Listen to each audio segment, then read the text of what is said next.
You have to listen to my concerns as a client about my own life, and you have to fix my problems as a client, and I'm not going to pay you for it, and you owe $250,000 over the next 30 years. Oh, and by the way, you're not really doctors. And that is a lot. That is a lot of pressure and a lot of negativity and a lot of unfair expectations that are put on veterinarians. And the goal of this podcast is surprisingly not to fix it, because if I could, I feel like that would be awesome. And I would be hired for speaking engagements all across the country to fix everyone's problems. The goal is just to reiterate, hey, there's a problem here. There's a multifactorial problem. Veterinarians have been disrespected in public, right? And that's not the main issue, but that is an issue on top of all. It's like the icing, right? Or the candles on this cake.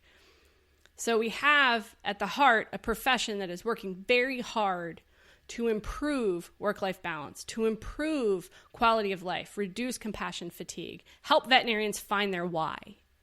And I heard that the latest Connexity, which I'm so sad I didn't get to go to, but from my practice manager, she said it was awesome. And I'm going to talk about it in a different podcast because it sounds like it was amazing. And it sounds like it was another excellent example of AAHA, or the American Animal Hospital Association, really trying to help veterinarians find their why and help veterinarians reduce compassion fatigue and really take back the profession and enjoy it more. And so you have things like that. You have One Health Initiative. You have Dr. Horowitz work. You have veterinarians who are contributing to human medicine all across the country. And you have veterinarians who are improving human lives by improving the lives of their patients. There's such a huge emotional bond between pets and their owners. I mean, they're furry family members, right? They're not just property. And so just by helping take care of those pets, we help to take care of those people.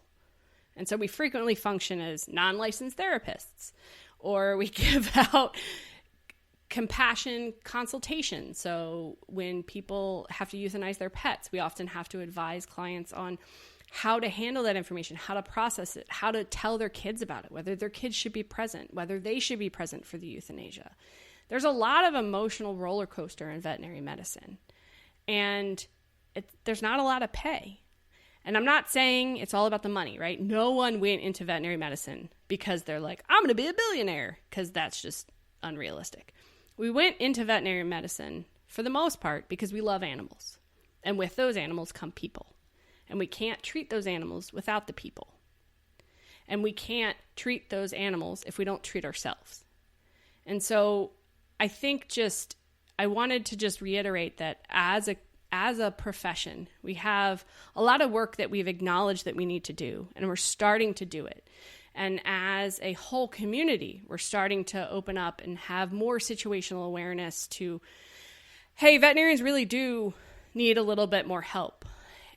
And medical doctors, I know, have a hard life, in part because they got 15-minute appointments, they have to see all these patients, they have to fit all this in, they don't have a lot of time for one-on-one, they don't have a lot of time for case follow-up, they don't have a lot of time in general.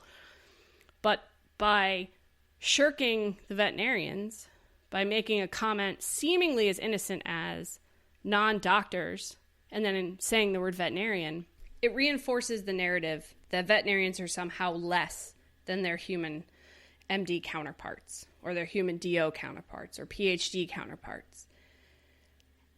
And we have enough to deal with and to fix and to improve upon as a profession. We don't need this negativity on top of all of that.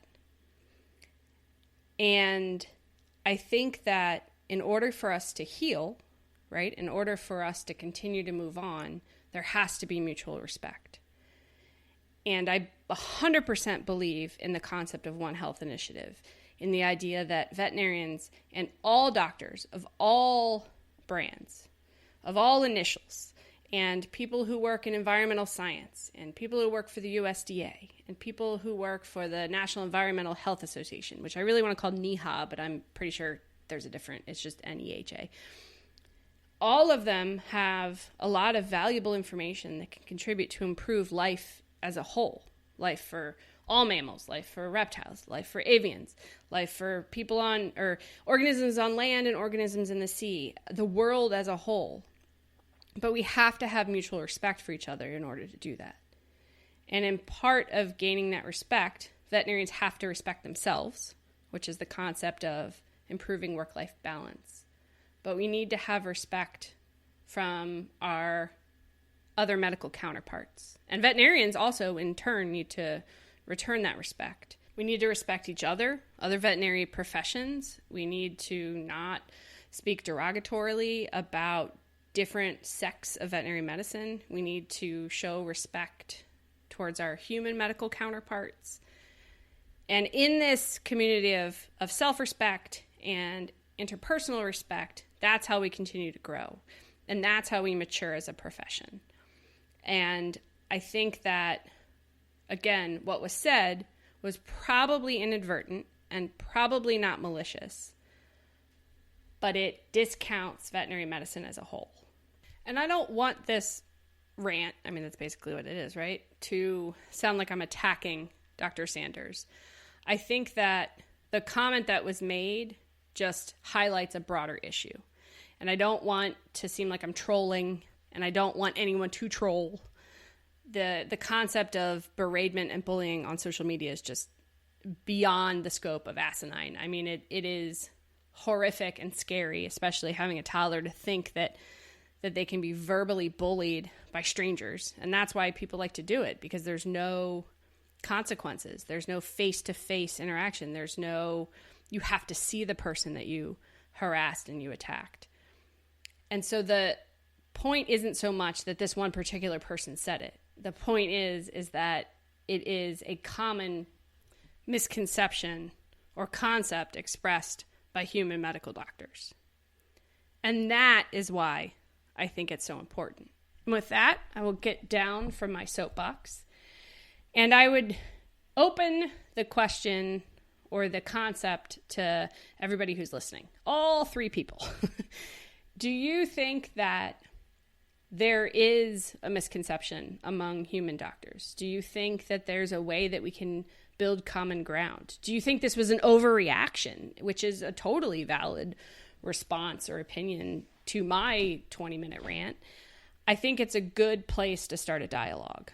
I think it's a good place to start an open, friendly, non-attacking dialogue. And with that, without any sort of transition, I will abruptly turn to our pet tales for this week. Well, one time we were walking Pepper through the neighborhood, and we walked past this tree, like must have been 2 or 3 feet past it, and all of a sudden the wind blew, and he turned around and went back to that tree and pulled out a piece of toast. And so I just ripped it out of his mouth and threw it, and off it went in the wind. But it must have been 2 or 3 feet away from him, and he found it. Just this rank, burnt piece of toast that someone dropped, and it was all his. I mean, of all the things I thought you were going to say pulled out, toast was not...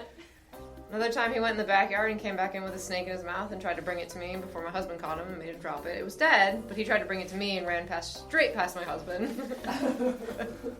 Yeah. Brings me all kinds of gifts.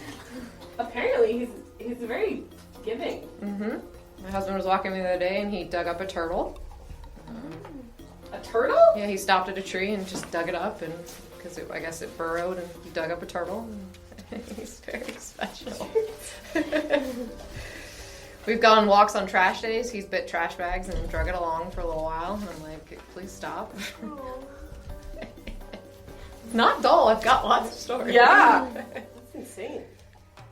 He's like, the world smells so good. Mm-hmm. And then we have blinds on our going up our stairs at our house, and he's ripped down about a big chunk of them so he can look out the window. Left the rest of them up, just like 4 or 5 slats are gone, and then he just looks out the window. I remember that we had a pet beagle named Chester. And Chester often was very disobedient because beagles are pretty well run by their nose and smell. He would always get in the trash, and he wouldn't be a very good walker on the lead because he was always trailing back and forth because he'd pick up scents of different things. So one day we got so frustrated with him being so disobedient, I called about an obedience school to send Chester to participate in. And they said they would send us in the mail a schedule of when they would be open for classes. Well, Chester never, ever would tear up mail. But the only piece of mail that he ever tore up was the calendar of when the obedience school was going to begin.